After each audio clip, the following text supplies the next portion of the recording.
নমস্কাৰ বন্ধুসকল, সুস্বাদৰ আমাৰ এই উৎপাদন কেন্দ্ৰলৈ আপোনালোকক সকলোকে স্বাগতম জনাইছোঁ। আশা ৰাখিছোঁ আপোনালোক সকলো সুকলমে আছে। এতিয়া আজি আমি হঠাৎ এই এটা বিষয়ক লৈ পেলাই আপোনালোকৰ মাজলৈ আহিবলগীয়া হৈছে। যিহেতু আপোনালোকো হয়তো জ্ঞাত যে প্ৰায় আজি 9-10 দিনমান ধৰি পেলাই গোটেই ভাৰতবৰ্ষতে এটা বিৰাট চৰ্চিত বিষয়, সেইটো হ'ল খাদ্যবস্তুৰ মূল্য বৃদ্ধি আৰু বিশেষকৈ মিঠাতেল বা যিটো আমাৰ ইডেবল অইল ছেকশ্যন, আমাৰ বিভিন্ন ধৰণৰ ইডেবল অইল আছে, যেনেকৈ ছানফ্লাৱাৰ অইল হৈ গ'ল, ৰিফাইন অইলবিলাকৰ ক্ষেত্ৰত আপোনাৰ আমাৰ চয়াবিন অইল হৈ গ'ল বা ৰাইচ ব্ৰেন অইল হৈ গ'ল। এই গোটেই তেলবিলাকৰ আমাৰ খাদ্য বস্তুৰ লগত জড়িত যিমান তেল আছে এই তেলবিলাকৰ মূল্য বৃদ্ধি ঘটিছে। আৰু তাৰ মূলত কাৰণটো এতিয়া আমি সকলোৱে জানো যে ভাৰত চৰকাৰে শেহতীয়াভাৱে 20% এটা ইনপুট ডিউটি হাইক কৰিছে। আৰু ভাৰতবৰ্ষ যিহেতু আমি সম্পূৰ্ণভাৱে নহ'লেও প্ৰায় 70% আমি নিৰ্ভৰশীল আমি ইম্পৰ্টৰ ওপৰত।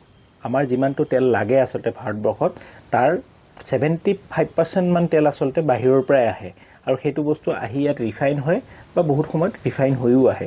গতিকে এই গোটেই বস্তুটো হ'ল 20% এটা ইম্পৰ্ট ডিউটি হাইক কৰিলে তেওঁলোকে ক্ৰুড অইল, যিটো ৰিফাইন নোহোৱাকৈ তেল আহে সেই তেলটোৰ ওপৰত, আৰু যিটো আমাৰ বিভিন্ন ছেকশ্যনৰ, এইটো মিঠাতেলেই হৈ গ'ল বা আমাৰ ধৰক বাদামৰ তেল হৈ গ'ল, এই গোটেই যিবিলাক তেল আছে এই তেলবিলাকৰ ইম্পৰ্টৰ ওপৰত তেওঁলোকে 20% এটা হাইক কৰিলে। ফলস্বৰূপে আমাৰ যিবিলাক ব্ৰেণ্ডেড কোম্পানী আছে এই কোম্পানীবিলাকেও এটা তেওঁলোকৰ যিটো প্ৰডাক্ট ৰেঞ্জ আছে তাৰ দামটো বঢ়ালে। গতিকে এতিয়া কথাটো এনেকুৱা হ'ল যে যিটো ধাৰা আপোনাৰ বজাৰত বিক্ৰী হৈ আছিল 155-160 টকাত, সেইটো আজিৰ তাৰিখত ধৰক সেইটোৰ যিটো শেহতীয়াভাৱে মই আজিৰ ৰেট যদি কওঁ তেতিয়াহ'লে সেইটো আজি প্ৰায় 175-80 টকাত বিক্ৰী হৈ আছে। আৰু আজিৰ ৰেট যদি মই কওঁ তেতিয়াহ'লে আজি অনুপম ফেঞ্চি বজাৰত আপোনাৰ ৰেট হ'ল 175, মানে 1750 টকা পাৰ কাৰ্টুন। 10 লিটাৰৰ কাৰ্টুন আহে পাউচত, আৰু এই পাউচৰ কাৰ্টুনটোৰ দাম হ'ল 1750 টকা। তাৰমানে 175 হোলচেল ৰেট ফেঞ্চি বজাৰত আজি 1 লিটাৰ অনুপম তেলৰ। আৰু এই যিটো তেলৰ মূল্য বৃদ্ধি ঘটিলে বিভিন্ন ব্ৰেণ্ডেড কোম্পানীবিলাকৰ, অনুপম হৈ গ'ল, ধাৰা হৈ গ'ল, ফৰচুন হৈ গ'ল বা এই ধৰণৰ বিভিন্ন ধৰণৰ তেলবিলাকৰ মূল্য বৃদ্ধি ঘটিলে, এই মূল্য বৃদ্ধিবিলাকৰ প্ৰভাৱ পৰিলে আমাৰ যিটো ছাপ্লাই চেইন বুলি কোৱা হয়, আমাৰ যিটো সৰিয়হ ধৰক আমাৰ তালৈ আহে মিলবিলাকলৈ, বিভিন্ন সৰু সৰু আমাৰ দৰে যিবিলাক সৰু সৰু মিল আছে এই মিলবিলাকলৈ যিবিলাক সৰিয়হ আহে, সৰিয়হ ছাপ্লাই কৰা যিটো ছাপ্লাই চেইন, তেওঁলোকে কৰিলে কি, তেওঁলোকে যিহেতু তেলৰ দাম বাঢ়িছে গতিকে তেওঁলোকে সৰিয়হৰ দামটো বঢ়াই দিলে। ফলস্বৰূপে আমাৰ দৰে মিলবিলাকেও আমাৰ যিটো তেলৰ দাম সেইটো আমি বৃদ্ধি কৰিবলগীয়া হৈছে। তৎসত্ত্বেও আমি চেষ্টা কৰিছোঁ যিমান পাৰোঁ আমি তেলটোৰ দামটো কম কৰি ৰাখি জনসাধাৰণৰ যাতে অসুবিধাত নপৰে বা আমাৰ যিটো লয়েল কাষ্টমাৰ বেছ আছে সেই কাষ্টমাৰ বেছটো যাতে নেভাঙে বা তেওঁলোকো অসুবিধাত নপৰে, সেই বস্তুটো চকুত ৰাখি আমি যিমান পাৰোঁ চেষ্টা কৰিছোঁ ইয়াৰ দামটো নিয়ন্ত্ৰণ কৰি ৰাখিবৰ কাৰণে।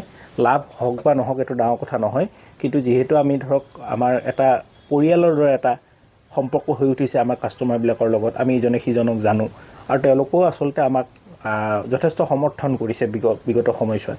গতিকে যিটো সুস্বাদৰ তেল আজিৰ পৰা 10 দিন আগতে আমি 155 টকাত বেচি আছিলোঁ, সেইটো আজিৰ তাৰিখত আমি বেচি আছোঁ 170 টকাত। কিন্তু আমি ক'ব নোৱাৰোঁ এই 170 টকাত আমি কিমান দিনলৈ বেচিব পাৰোঁ। হয়তো এইটো গৈ পেলাই অহাকালি 180 টকাও হ'ব পাৰে যদি সৰিয়হৰ দাম এইটো গতিতে বাঢ়ি থাকে। গতিকে আমাৰ দৰে উদ্যোগবিলাকৰ মূল উদ্দেশ্যটোৱে হ'ল কেনেকৈ আমি আমাৰ লয়েল কাষ্টমাৰখিনিক আমি এটা ভাল বস্তু, এটা বিশুদ্ধ বস্তু আমি যোগান ধৰিব পাৰোঁ। আৰু আমাৰ যিহেতু উদ্যোগবিলাকৰ আমাৰ এটা বিৰাট ডাঙৰ কিবা এডভাৰটাইজমেণ্ট চেনেলটো নাই যে আমি এই এডভাৰটাইজ কৰিম গোটেইখনতে আমি তেল বেচিম। আমাৰ মেইনলি মাউথ টু মাউথ আমাৰ প্ৰচাৰতে গোটেই বস্তুটো চলে। এজন ব্যক্তিয়ে তেল লৈ গ'ল, তেওঁ খাই ভাল পালে, তেওঁ আকৌ আনজনক ক'লে, তেওঁ আহিলে লৈ গ'ল। ঠিক তেনেকৈ এজনৰ পৰা দুজন, দুজনৰ পৰা চাৰিজন, চাৰিজনৰ পৰা 10জন হৈ আমাৰ এই ধৰণে বছৰ বছৰ ধৰি বজাৰখন লাহে লাহে লাহে লাহে বৃদ্ধি পায়। গতিকে আমি চেষ্টা কৰোঁ যাতে আমাৰ মিনিমাম এটা লাভ থাকে আৰু আমি প্ৰডাক্টটোৰ কোৱালিটিটো যাতে আমি ইনটেক্ট কৰি ৰাখিব পাৰোঁ, যাতে প্ৰডাক্টটোৱে নিজেই এটা এডভাৰটাইজমেণ্ট কৰে আমাৰ হৈ পেলাই যে এটা ভাল প্ৰডাক্ট খাইছোঁ, এটা মাৰ্জিন, এটা সুন্দৰ এটা কম্পিটিটিভ প্ৰাইজিঙত পাইছোঁ, এটা লোকেল যিকোনো এটা ভাল ব্ৰেণ্ডৰ তেল আমি যিমান টকাত খাওঁ সিমানখিনি পইচাৰ ভিতৰতে এটা বিশুদ্ধ তেল আমি ক্ৰয় কৰিব পাৰিছোঁ, কনজিউম কৰিব পাৰিছোঁ, আৰু লোকেল ব্ৰেণ্ড আৰু সুন্দৰ তেল। মানে এনেকুৱা নহয় যে তেলটোৰ কোৱালিটিটো কিবা এটা কম্প্ৰমাইজ কৰা হৈছে, সুন্দৰ তেলৰ কোৱালিটি, কোনো এডাল্ট্ৰেশ্যন নাই, কোনো কেমিকেল এড কৰা হোৱা নাই, সুন্দৰকৈ তেল সৰিয়হ পিছা হৈছে আৰু তাক ফিল্টাৰ কৰি ক্লথ ফিল্টাৰিং কৰি পেলাই আপোনালোকক দিয়া হৈছে। আৰু এই গোটেই বস্তুটো কৰিব যাওঁতে আমি খালি আমাৰ এটাই কথা সমস্যা, সেইটো হ'ল যে বজাৰখন আমাৰ নিয়ন্ত্ৰণত নাই। আমি যিবিলাক ক্ষুদ্ৰ উদ্যোগ আছে আমাৰতো নিয়ন্ত্ৰণত বজাৰখন নাই। যদি সৰিয়হৰ দাম বৃদ্ধি হয় তেতিয়া তেলৰ দাম বৃদ্ধি হ'বই। যদি বজাৰত বাকীবিলাক ব্ৰেণ্ডেড কোম্পানীবিলাকৰ তেলৰ দাম বৃদ্ধি হয় আৰু তেওঁলোকৰো গাত দুখ নাই, মই এইটো নকওঁ যে তেওঁলোকৰ গাত দুখ আছে, কাৰণ তেওঁলোকে যিহেতু তেওঁলোকে ইম্পৰ্ট ডিউটি দিব লাগে, এইটো দিব লাগে, সিটো দিব লাগে, গতিকে তেওঁলোকে দাম বঢ়াবই লাগিব। আৰু চৰকাৰৰ হাততো উপায় নাই, কাৰণ চৰকাৰেও দাম বৃদ্ধি কৰিবলগীয়া হৈছে এইকাৰণেই যাতে কৃষকে এটা দাম পায়।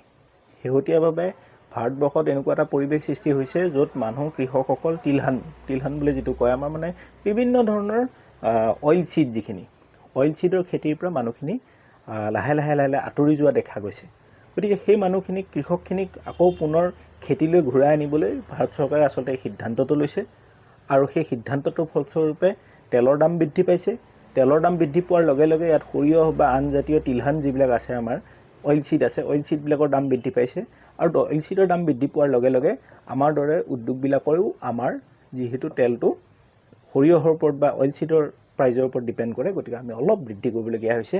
গতিকে আমি আশা ৰাখিছোঁ আমাৰ যিসকল গ্ৰাহক আছে, আমাৰ যিসকল শুভাকাংক্ষী আছে, তেওঁলোকে এই কথাটো বুজি পাব। আৰু এটা আপোনালোকক অনুৰোধ জনাওঁ যে আমাৰ দৰে যিবিলাক সৰু সৰু উদ্যোগে অসমৰ বিভিন্ন প্ৰান্তত কাম কৰি আছোঁ, খুব সততাৰে কাম কৰি আছোঁ, সেই উদ্যোগবিলাকক আপোনালোকে যাতে অলপমান উৎসাহ উদ্দীপনা দিয়ে, তেওঁলোকে উৎপাদন কৰা বস্তুবিলাক আপোনালোকে ক্ৰয় কৰে, ব্যৱহাৰ কৰি চায়, আৰু যদি ব্যৱহাৰ কৰি ভাল পায় তেতিয়া আনকো ব্যৱহাৰ কৰিবলৈ আপোনালোকে যেন ৰিকুৱেষ্ট কৰে। ধন্যবাদ।